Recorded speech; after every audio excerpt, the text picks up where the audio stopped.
Welcome in, everybody, to another edition of TinChattin. I'm Drew Fry, right here next to Mike Moz. We are sitting just outside of the gates at Parkview Field. This is where so many fans will walk in to experience TinCaps baseball. And Mike, we were just talking before we started about just the sheer number that had been here for this past few weeks stretch at Parkview Field. A lot of home games. Yeah, Sunday wrapped up this period where the TinCaps had 15 out of their last 18 games played here at Parkview Field. Yeah, a lot of Fort Wayne ball. And chatting with TinCap President and General Manager Mike Nutter on Sunday, counting the attendance on Sunday, over 85,000 fans came through the turnstiles. That's amazing. To see the TinCaps play. And, it's a high A baseball team, but it consistently is drawing thousands of people to the ballpark. In the Midwest League alone and in high A baseball alone, in the Midwest League, the TinCaps are third in attendance. According to the numbers, the Dayton Dragons, who started play in Dayton in 2000 after they moved from Rockford, Illinois, have led all of Class A, be it high A or low A, in attendance. And that's a large city, though. The numbers say they lead again this year. Yeah. West Michigan has had a nice run the last couple of years. For a long time, it was Dayton first, Fort Wayne second, West Michigan third, and the Whitecaps this year and last year have actually inched ahead of Fort Wayne in total attendance. Well, they've got 3 top 100, top 50 prospects who just actually left, so it'll be interesting to see how much of an impact they make on just that fan support and the rallying up in West Michigan. And the TinCaps are third. Yeah. So they're third in the 12-team Midwest League, and I believe they're also third in in Class A. And you're talking 30 teams, high A and low A. So the attendance figure is nice. And to have over 85,000 fans come through here in less than a 3-week stretch for 15 games, that's a tribute to the fans, a tribute to the TinCap organization, and it's a tribute indirectly to the San Diego Padres for supplying the TinCaps with personnel. Yeah, putting this product on the field. And the promotions department, we have to give a shout out there as well. Wow. I mean, this is a busy past few weeks. I think the highlight of just this past Friday was Kevin Kiermaier in town. He's a World Series champion, state champion at the high school level, and he was back in town to enjoy some TinCaps baseball. He really was, and Bishop Lures retired his number 39 jersey. He wore number 39 in football, wore number 39 in baseball. Could have played basketball, but opted not to because he loves baseball and football so much. I think it was probably a good call for him, knowing what he went on to do. The 2007-2008 school year, the Knights won a state championship in football, in basketball, and in baseball. And talking to a number of people last week that tried doing some research, we believe that that is the only time in history, not only history statewide, history nationally, that the same school has won 3 state championships in the same school year. Horse racing has its triple crown. Bishop Lures capped it off back in 08. And Kevin was back, and you and I were at the press conference on Friday. And ahead of the press conference, Kevin chatted with the current Bishop Lures baseball team, amongst others. Right. And we caught the tail end of the Q&As there before he spoke with, quote, us in the media. Right. And it was wild to see how attentive the players were, listening literally to every word Kevin spoke. Now you stop and think, Kevin, in the major leagues, officially 12 years, 15 years in pro baseball altogether. Yes. And admittedly, the last 3 years he was beset by injury. Right. Drafted by Tampa Bay. Yeah. He spent very late round draft pick. He spent all but 2 years with Tampa. Yep. Spent some time. He then spent Toronto a full season plus a good chunk of last season. Right. And then he finished his career with the Los Angeles Dodgers, and it was a blessing for him. Gets to retire because with the guess World what? Series ring. The Dodgers won the World Series. Yep. A 4-time Gold Glove winner. Yeah, he's got the platinum glove. A platinum glove winner. Yep. I had the good fortune, after the media session had ended, I had a chance, him and I, and I'm surprised that I kept my recorder going. And we used it in our pregame show. Yeah. But I did you know ask what you're him. Doing, don't worry. I wish. But I asked Kevin, amongst all the accolades he had received, be it the Gold Gloves, the Platinum Glove, the World Series ring, getting to play in not one but 2 World Series. And his answer was the Platinum Glove Award. And the reason is the Platinum Glove goes to the person who is the very best of the best in this position. Right. And in this particular case, we're talking outfielders. Yes, across all of baseball. Now that metrics and analytics have come to the forefront of baseball, looking at past numbers and doing what I call the mathematical flips, Right. applying the numbers that are used today into what happened years ago, the numbers say that Kevin Kiermaier is, if not the greatest, he is one of the single greatest defensive outfielders in the history of baseball. From start to finish, when Abner Doubleday brought the sport to the world. He's up there with some legends now. And he really is. Yes. One stat that stood out to me, and I'll give MLB Network credit for this. Of course. Run saves in a period of time. Right. In a 10-year period, Kevin Kiermaier saved more runs than any defender in baseball, regardless of position. And I believe the number was 162 runs, 10 more than the next closest person. That is just an incredible that's impact mind-blowing. to have on the game throughout a career. That's a mind-blowing number. Yes. But he told us when we had the chance with the media Q&As, he never was a great hitter. He knew that his calling card was going to be defense. Yes. And he worked his tail off. And his goal was to prove to the baseball world that he was the best defender money could buy. Right. And he turned out to be right. Yeah, he proved it. He put a lot of effort into his work. He put a lot of pride into his work. Yeah. And he's had a great career. Again, he's got the World Series ring with the Dodgers. Yeah. And now he's got you and I would call it a cushy job with the Toronto Blue Jays. He's a special assistant. Yes.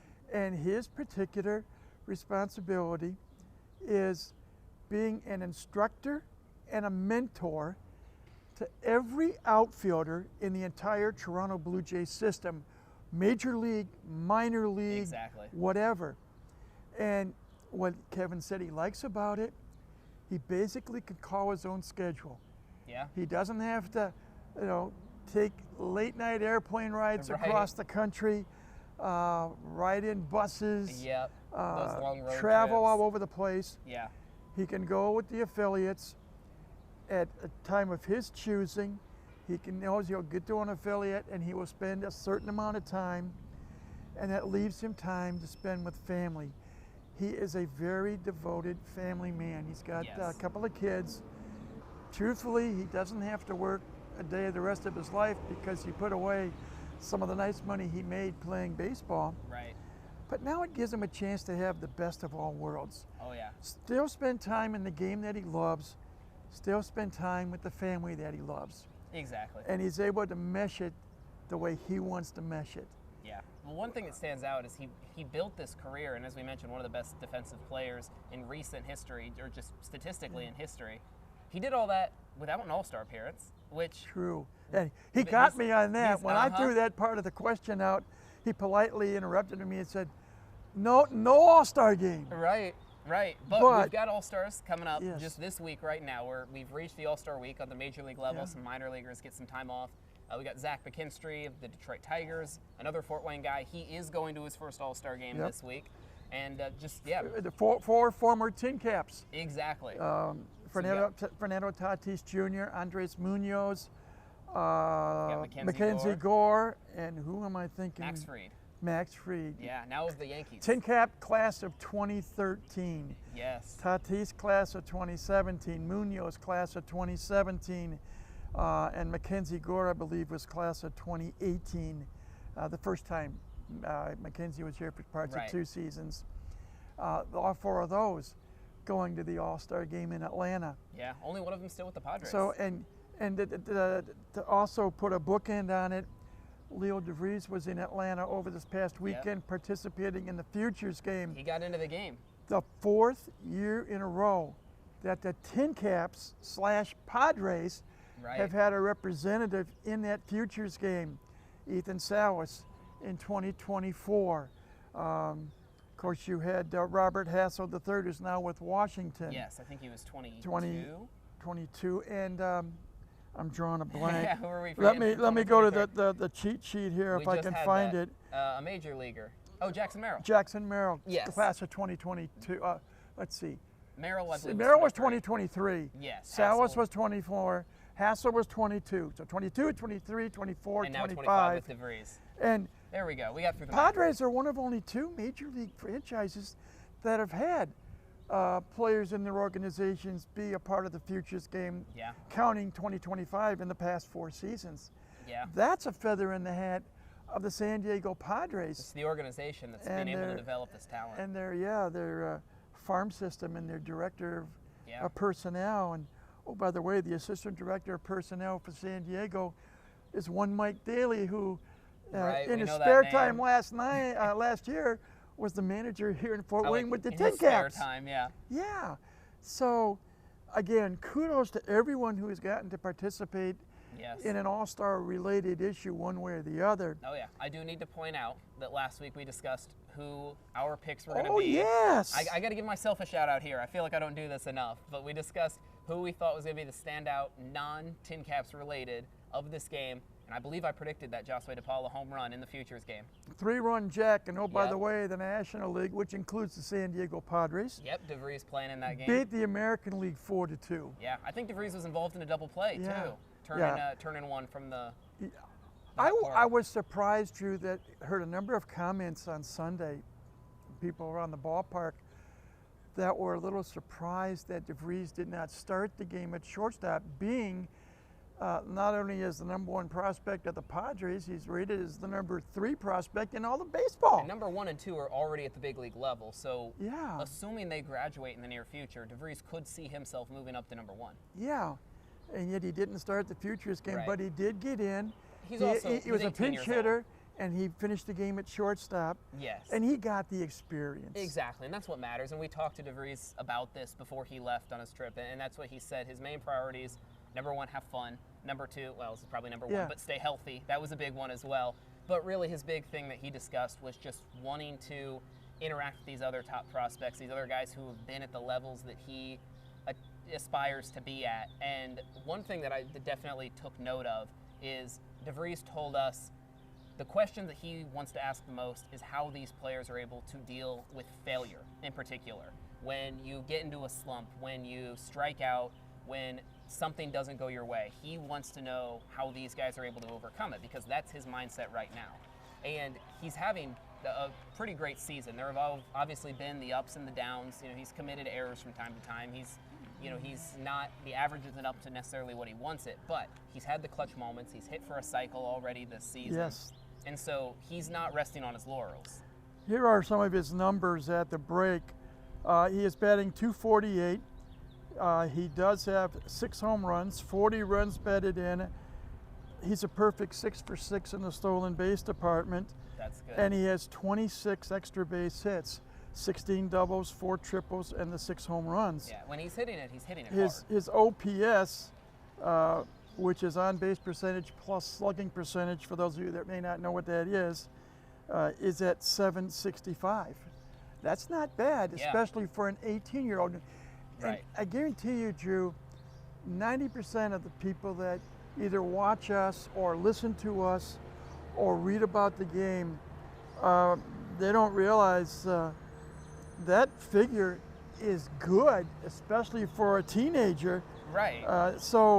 The future is bright. He could see more Futures game appearances in these coming years. It is possible that he could do that. Yeah. I know that the TinCaps and all of their loyal fans are, to some small degree, waiting with bated breath for Friday night to see if if Leo DeVries is back on the roster and he's in Eastlake, Ohio, and he's in the starting lineup when the TinCaps resume play, having a 3-game series at Lake County. Hopefully that'll be the case. Personally, and I have no inside knowledge or information, it's just a gut feeling on my part. Right, you've been doing this a while. The primary factor being that he is 18 years of age.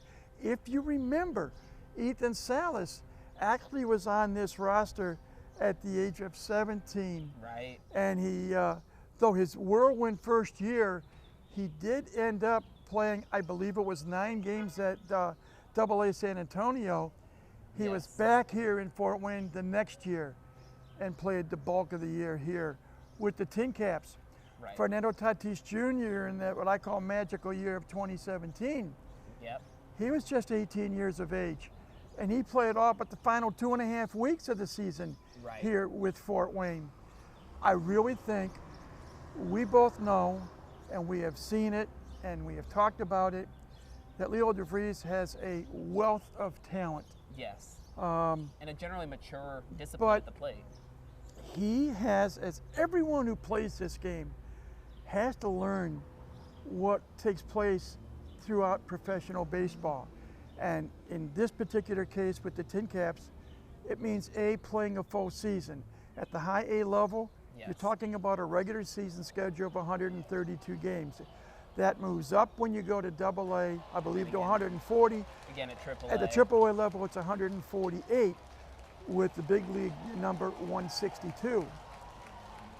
At least in Class A, Single A, High A, and AA, it is all primarily bus travel. Right. At the AAA level, you start integrating some air travel. And at the major league level, it's almost exclusively air travel. That's where you got your nice transportation. And so you're going to have to learn to be able to sit on a bus for a long period of time. For example, the TinCaps will be leaving here on Friday morning. It's a 4-hour bus ride to Eastlake, Ohio. Eastlake is a suburb of Cleveland. 4-hour bus ride. Right.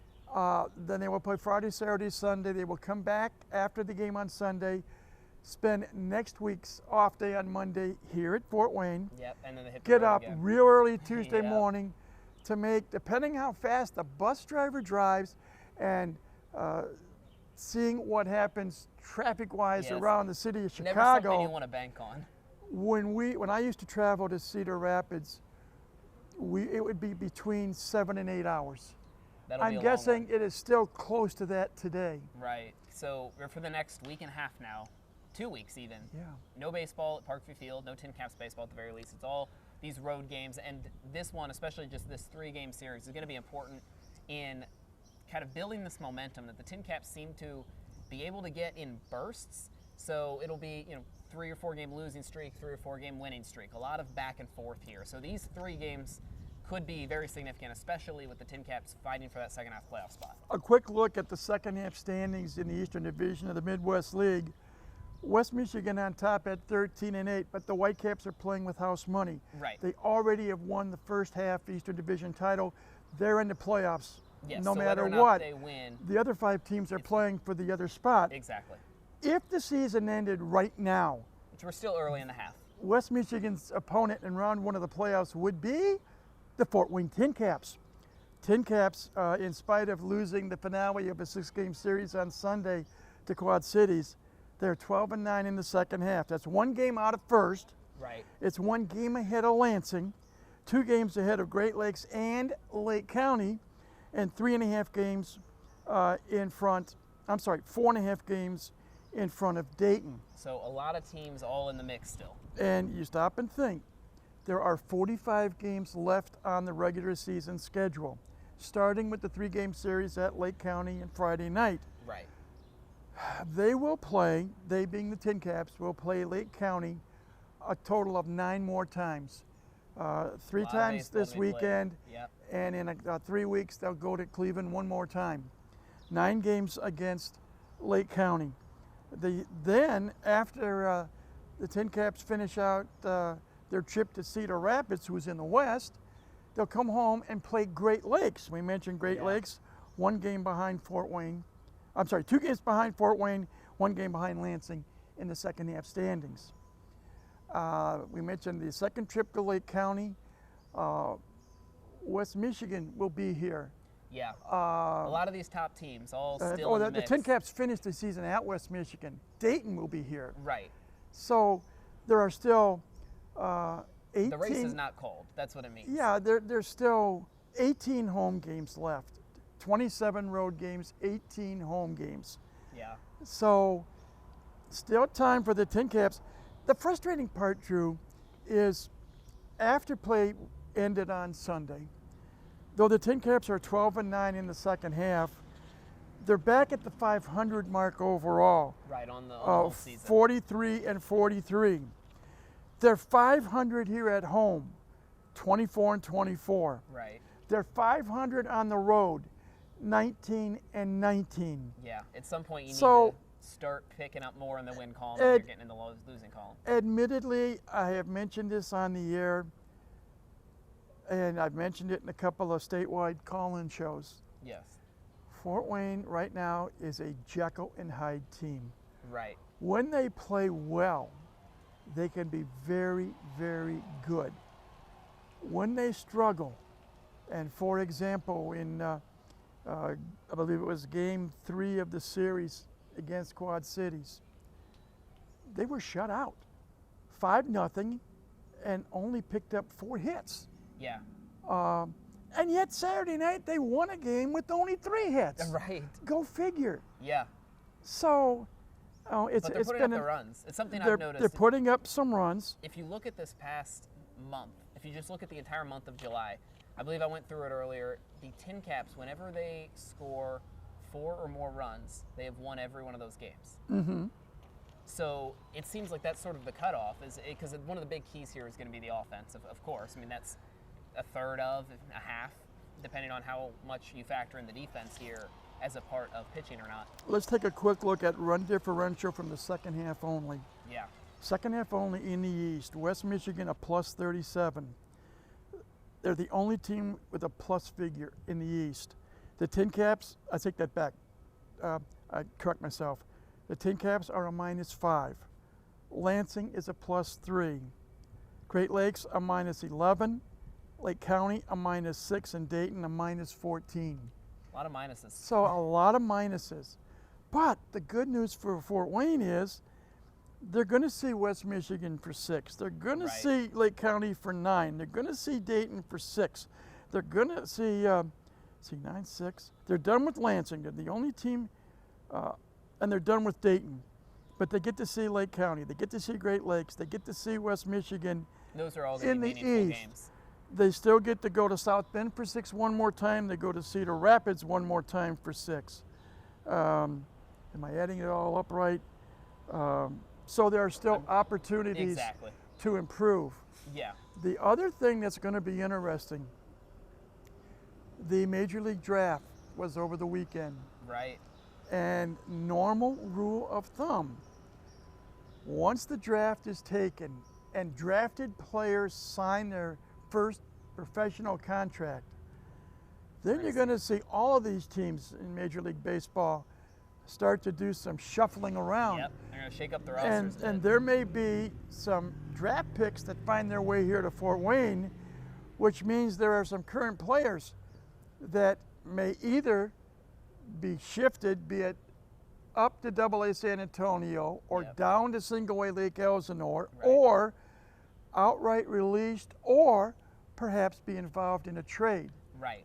Such as a few years ago when we had the trade deadline coming up too. Robert Haswell III was traded, and Nathan Martorella, left-hand hitting first baseman, was traded. Right. And I mean, just the last season, few others. Homer Bush and Dylan Lesko were all on the move. Yeah, stay tuned because it's gonna be in the next 2 to 3 weeks, there's going to be a lot of changes. Yes. On every roster within the Midwest League. Exactly. And again, everyone can take these 4 days and take a step back and a deep breath. Breathe a little, They can relax and get their batteries recharged because starting Friday night, literally, it's a race to the finish. That's the home stretch. It is. 6.5 weeks of almost nonstop baseball. Yeah. With only a number of Mondays, the break day, because Monday is the universal off day now in minor league baseball.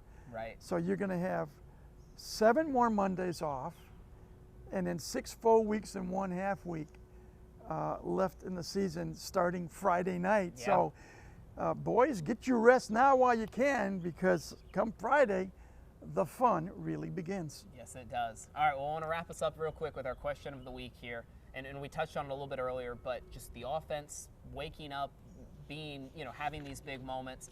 My question is going to be, going back to that number of, in the month of July, when this team has scored 4 runs, they're winning.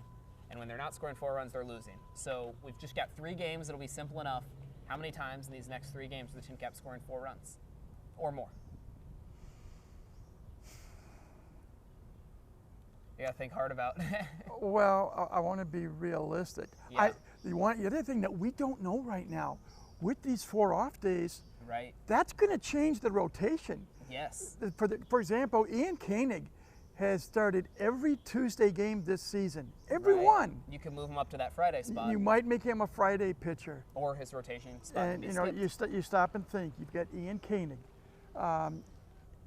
Miguel Mendez, I think, is the best pitcher on the staff He's right been now. Lights out. You've got Eric Yost, who was a one-time pitcher of the week in the league. Yeah, Isaiah Lowe, who's been Isaiah slowly Lowe, improving. Luis Gutierrez, who has pitched each of the last 4 Sundays. Right. And who knows who has been what we call the number 2 spot for game 2. Yes. Sam Whiting has made a couple of starts. There has been injury. Stop and think. There are 6 pitchers on this TinCap roster who are currently on the injured list. Yeah. So Thomas Eshelman and Lucas Ray are going to get 4 days to think about how they want to set up their rotation Yeah. And for then any what we slumping, call the stretch drive. any slumping bats have a chance to reset. Any hot bats, now it's about how do you keep that up? And let's talk for a quick second, if we can, before we wrap it up, about some of the hot bats.